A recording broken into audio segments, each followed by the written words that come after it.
Fala, galera intensiva, o meu nome é Ivens. Sejam bem-vindos a mais um Sunday Paper. Hoje nosso Sunday Paper de número 192. E no Sunday Paper de hoje a gente vai falar sobre o ciclo ergômetro e a fraqueza adquirida na UTI. Mais um paper aí sobre ciclo ergômetro, mas antes, já deixa aquele joinha, deixa aquele seu like, ó, curte aí esse vídeo porque me ajuda muito. Clica aqui na setinha aqui embaixo, compartilha lá nos seus grupos, manda para a galera toda para você discutir aí esse artigo. Não esquece de se inscrever se você ainda não é inscrito. Se você já é inscrito, convida aí alguém para se inscrever junto com a gente, traz alguém aí para acompanhar os vídeos, né? A gente tem o Sunday Paper, tem as questões comentadas, tem o fisioterapista, a gente tem as lives.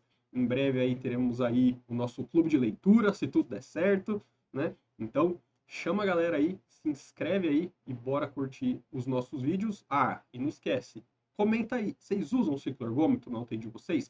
Qual tipo de ciclo ergômetro vocês têm? Aquele mais simplesinho, 100 reaisinhos ali, aquele baratinho, ou um ciclo ergômetro de leito, que é igual que eles usaram aqui, né? Aquele mais complexo, tá bom? Bora lá ver então esse artigo de hoje, que foi publicado agora em janeiro de 2024 no Journal of Rehabilitation Medicine, que tem um fator de impacto de 2,912.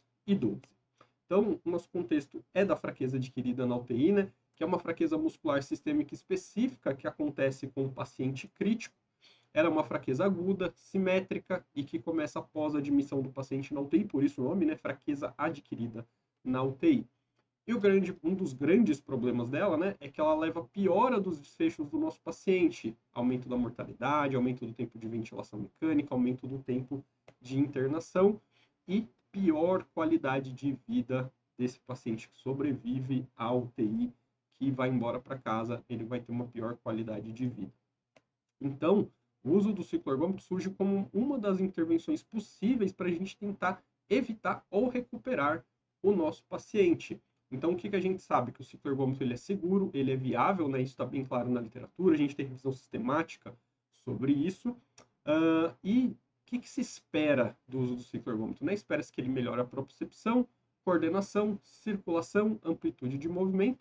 Porém, o que a gente tem na última revisão sistemática e meta-análise sobre o uso do cicloergômetro, que tem aqui no canal, inclusive, é que não melhorou nenhum desfecho na meta-análise, né? Então, em estudos individuais, alguns desfechos foram melhores, mas a hora que coloca lá na meta-análise, não temos benefício aí do uso do cicloergômetro na UTI. Então, por isso, ainda mais estudos estão sendo realizados para a gente aumentar o nível de certeza da evidência a respeito do cicloergômetro, seja aumentar a evidência de que ele não serve, ou seja, aumentar a evidência de que ele serve, né?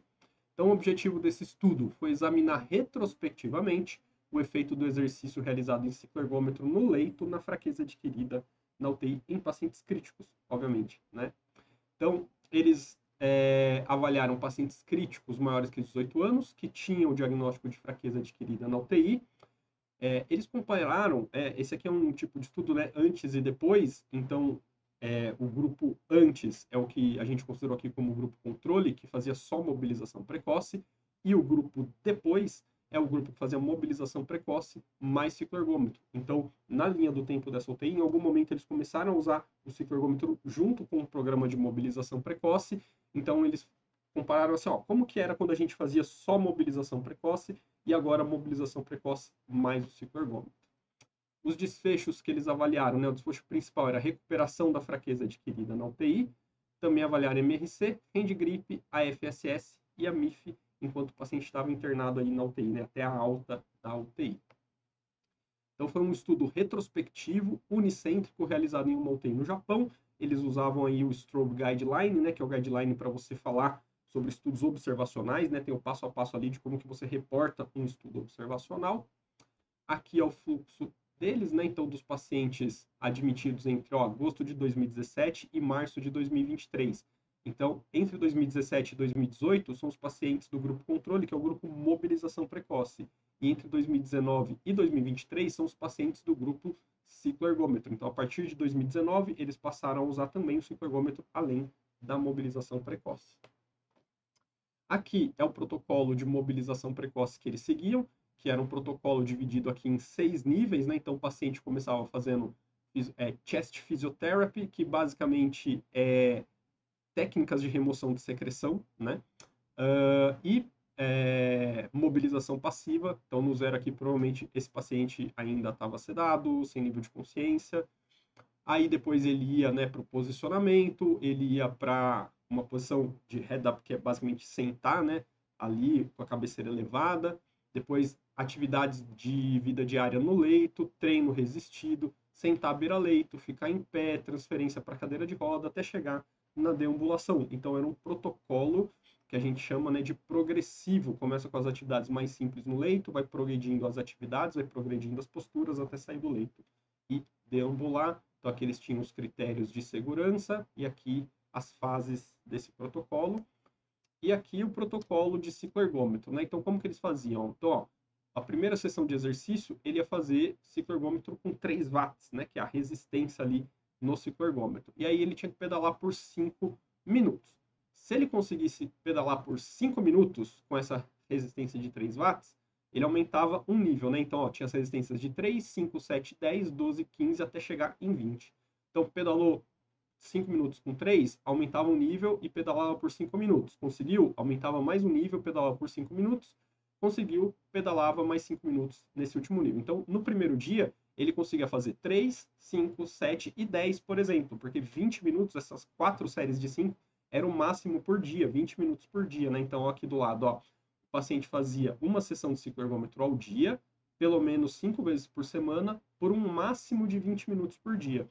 Então, no primeiro dia, ele ia chegar no máximo até 10. Então, vê que ele não chega no máximo, que é 20, já no primeiro dia.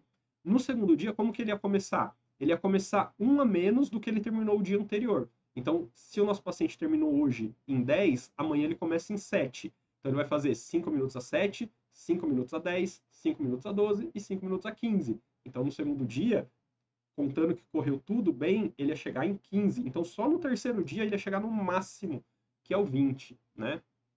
Porém, pode ser que o paciente não conseguisse. Então, vamos supor, ó, ele conseguiu 3, aí ele foi para o próximo nível, conseguiu fazer mais 5 minutos a 5, e aí no terceiro nível ele não conseguiu fazer a 7. Então, ele não completou. Então, diminuía, voltava para o 5, ele fazia mais 5 minutos a 5. Porque se ele não conseguisse pedalar os 5 minutos, voltava para um nível anterior. Tá? Então, parece um pouquinho confuso, mas é só assim. Conseguiu completar 5 minutos, progride. Não conseguiu chegar em 5 minutos, volta um nível para trás. E se o paciente começou com 3 watts, né? Ele já não consegue fazer essa primeira série de 5 minutos, então o que vai acontecer é que ele vai fazer 20 minutos de cicloergômetro passivo. Então você liga lá o cicloergômetro é que vai fazer pelo paciente, certo? Então se ele não consegue fazer nem o mínimo, que é 3, então ele faz no passivo. Ou se ele não tem nível de consciência também, ou se ele não tem força nenhuma, também ele vai fazer no passivo. Eu coloquei aqui a tabela 1, né, que tem o baseline dos dois grupos, porque tem uma coisa aqui que me chamou a atenção, né? Se a gente olhar aqui, ó, tempo de internação na UTI. O grupo que usou o cicloergômetro ficou 33 dias versus 13 dias do grupo controle. E aí ele não comenta muito por que teve essa diferença, né? Será que mudou a característica dos pacientes ao longo do tempo, que aumentou tanto assim esse tempo de internação dos grupos, né? Então aumentou bastante, ó, o tempo de ventilação mecânica de 7 para 22 dias. Então, o que pode ter acontecido? Era uma UTI cirúrgica, que tem tempo de ventilação menor, que tem tempo de internação menor, e passou a ficar uma UTI mais clínica, era uma UTI geral, né? Então recebia os dois tipos de pacientes. Então pode ser que no primeiro período tinha mais paciente cirúrgico, no segundo passou a ter mais paciente clínico. Então, né?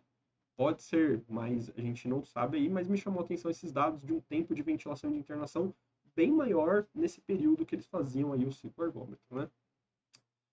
Aqui essa tabela 2, que ele mostra alguns dados dos exercícios realizados no cicloergômetro. Então, o número total de sessões por paciente foram 8 sessões por paciente. Então, o paciente fez aí 8 dias de exercício no cicloergômetro. O número de sessões ativas foram 7, então, na média, o paciente fazia só uma sessão passiva, provavelmente no primeiro dia, né? O RAS durante o exercício no cicloergômetro é um RAS de 0, que é sempre o nosso objetivo, manter um RAS 0. A intensidade máxima alcançada foi o 20, que era a intensidade máxima que era proposta, né? Então, se a média ficou 20, aparentemente esses pacientes aguentariam mais, né? Porque se na média todo mundo fez o máximo, né? Eu não esperaria que a média fosse o máximo. Então, será que o limite é o que o cicloergômetro consegue dar? Será que o protocolo deles não estimulava chegar numa resistência maior, numa intensidade maior? Número de dias para alcançar o máximo nível de intensidade foi 3, que foi o que eu comentei, que justamente um paciente que segue tudo bonitinho, tudo no certinho, vai alcançar o 20 no terceiro dia. Então, realmente me parece que esse protocolo deles não forçava o paciente numa máxima intensidade, realmente. Era o máximo do protocolo deles, mas parece que não era o máximo dos pacientes. O tempo por sessão, 17 minutos, né? Então era programado que podia durar até 20, que eram 4 sessões de 5 minutos, ali 4 séries de 5 minutos, e aí alternando a intensidade, chegou em 17, então a maioria chegava, né, no tempo total de exercício ali, e a distância média por sessão, 820 metros por sessão. Se a gente lembrar, tem um estudo de cicloergômetro também, da Michelle Co, que ela fala que os pacientes dela pedalavam em média 1 km por sessão, a diferença é que ela fazia 30 minutos de sessão e aqui eles faziam 20. Então foi uma coisa ali que chegou bem próximo, né? O deles aqui, na média, pedalava mais que os pacientes da Michelle Co. E com relação aqui aos desfechos, né? Então, o desfecho principal aqui, ó, pacientes que se recuperaram da fraqueza adquirida na UTI. 87% no grupo cicloergômetro e 60% no grupo controle. Então, o que ele mostrou aqui, que para o desfecho principal, que era se recuperar da fraqueza adquirida na UTI, o grupo que adicionou o cicloergômetro teve um maior índice de recuperação. 87% dos pacientes saíram da fraqueza adquirida na UTI, enquanto no grupo controle, 60% saíram da fraqueza adquirida na UTI. E o que ele mostra aqui também é que teve a melhora do MRC Sum Score, né, que é o MRC aquele que vai de 0 a 60, que é a soma de todos os grupos musculares, também teve uma melhor eficiência, né, ou seja, a melhora foi mais rápida utilizando o cicloergômetro.